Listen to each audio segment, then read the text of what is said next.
नमस्कार, मैं सुवर्णा। न्याय टीवी में आप सभी दर्शकों का स्वागत है। कोर्ट राउंडअप की खबरें अब विस्तार से।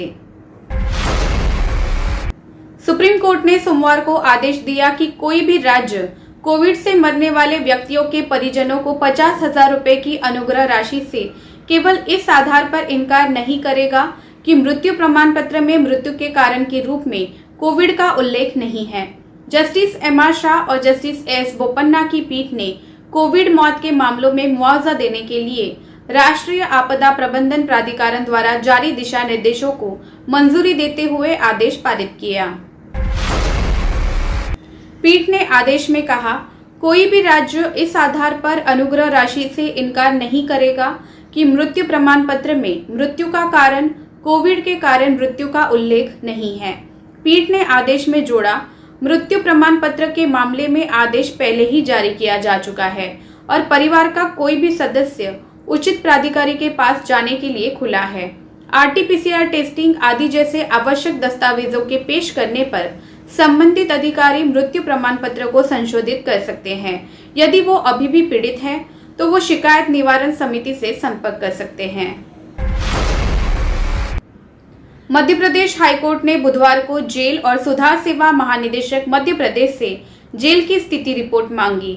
इस रिपोर्ट में पुरुष और महिला कैदियों के साथ साथ विचाराधीन और दोषी कैदियों को अलग अलग जेलों में रखने की व्यवस्था का उल्लेख किया गया है।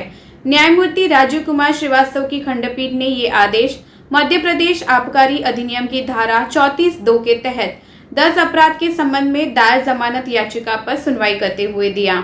आरोप लगाया गया कि आवेदक रोमा कंजर और हेमलता कंजर के कब्जे से 600 थोक लीटर शराब बरामद की गई। हालांकि उन्होंने उक्त आरोपों से इनकार किया। महत्वपूर्ण रूप से आवेदकों के वकील द्वारा यह प्रस्तुत किया गया था कि वे 27 जुलाई 2021 से दतिया जेल में है।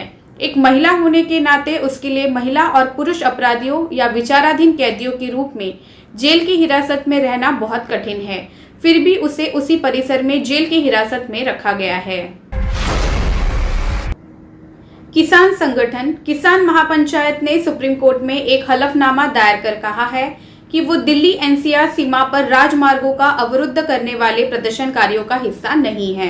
किसान महापंचायत ने सुप्रीम कोर्ट को ये भी बताया है कि ये उन प्रदर्शनकारियों के समूह का हिस्सा नहीं है जिन्होंने पुलिस या सुरक्षा कर्मियों को रोका है। हलफनामे में कहा गया है कि याचिकाकर्ता किसान महापंचायत न तो उन प्रदर्शनकारियों का हिस्सा है जिन्हें किसी राष्ट्रीय राजमार्ग पर पुलिस सुरक्षा कर्मियों द्वारा रोका गया है और न ही याचिकाकर्ता किसान निकाय के सदस्य किसी भी स्थायी या अस्थायी किसी भी सड़क पर आवाजाही रोकने की गतिविधि में शामिल हैं। सुप्रीम कोर्ट ने कहा कि केवल आपराधिक अपील लंबित होने के आधार पर पासपोर्ट के नवीनीकरण से इनकार नहीं किया जा सकता है। मामले में आवेदक को भारतीय दंड संहिता की धारा 120(b), 420, 468, 471, 477(a), सहपठित धारा 13(2), सहपठित और 13(1) भ्रष्टाचार निवारण अधिनियम 1988 के तहत दोषी ठहराया गया था। इसके खिलाफ उसने अपील दायर की थी जिसे हाईकोर्ट ने खारिज कर दिया था। हालांकि मामले में सजा को घटाकर 1 साल कर दिया गया। हाईकोर्ट के फैसले के खिलाफ सुप्रीम कोर्ट के समक्ष अपील विचाराधीन है। अपीलकर्ता ने पासपोर्ट के नवीनीकरण के लिए पासपोर्ट प्राधिकरण के समक्ष एक आवेदन दायर किया। उसे मौखिक रूप से बताया गया कि सुप्रीम कोर्ट के समक्ष आपराधिक अपील के लंबित होने के कारण पासपोर्ट का नवीनीकरण नहीं किया जा रहा है, इसलिए एक इंटरलोक्यूटरी आवेदन दायर करके उसने सुप्रीम कोर्ट का दरवाजा खटखटाया और सीबीआई को उनके पासपोर्ट के नवीनीकरण के लिए अनापत्ति देने का निर्देश देने की मांग की। पासपोर्ट 12 नवंबर 2017 को समाप्त हो गया। सीबीआई ने याचिका का विरोध किया और कहा कि पासपोर्ट का नवीनीकरण तभी हो सकता है जब आवेदन संबंधित निचली अदालत से अनुमति प्राप्त कर ले।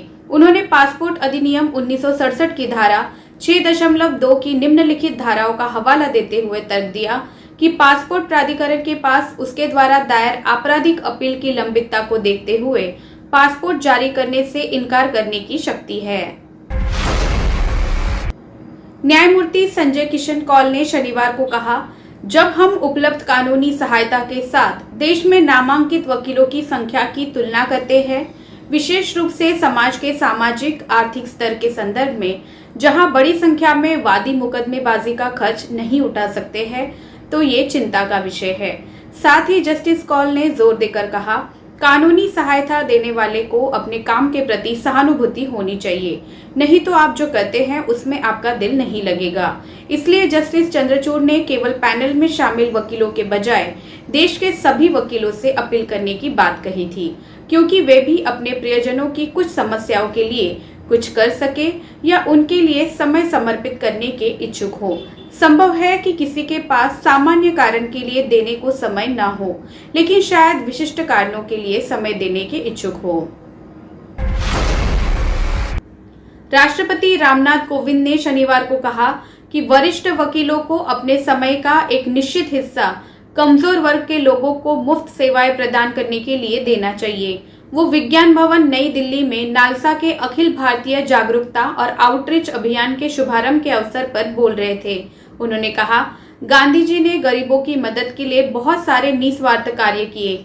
गांधी जी ने कहा था कि एक सच्चा वकील वो है जो सत्य और सेवा को पहले स्थान पर रखता है और पेशे की कमाई को उसके बाद रखता है। दक्षिण अफ्रीका में मजदूरों ने गांधी जी को अधिकारियों और अदालतों में अपने मामले उठाते देखा।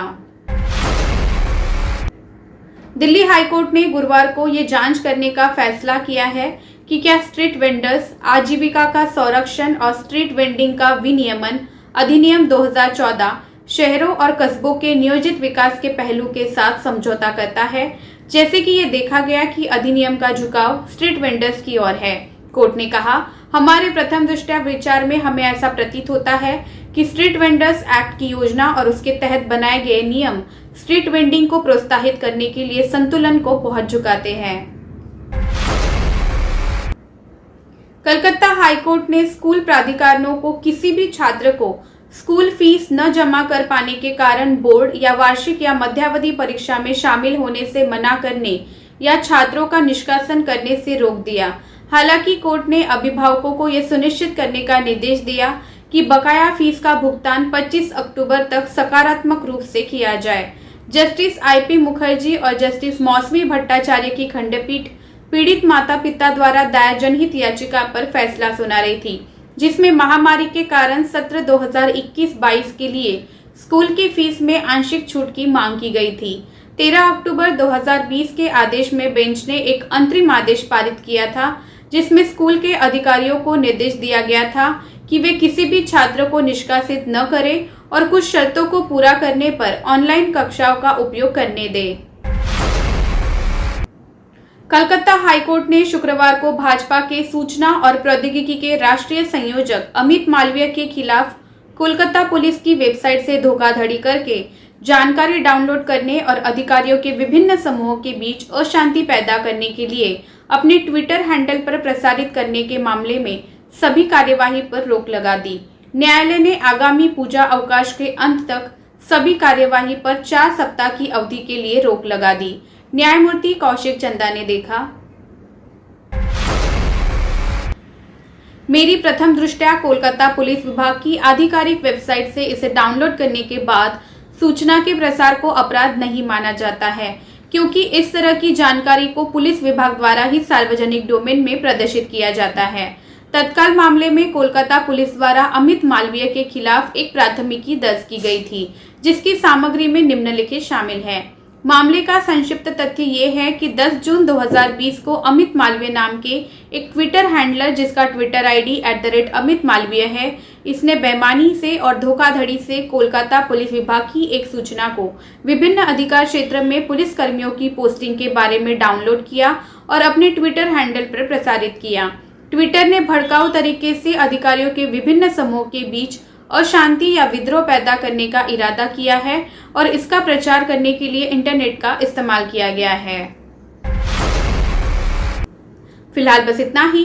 अन्य खबरों के लिए जुड़े रहिए न्याय टीवी के साथ। नमस्कार।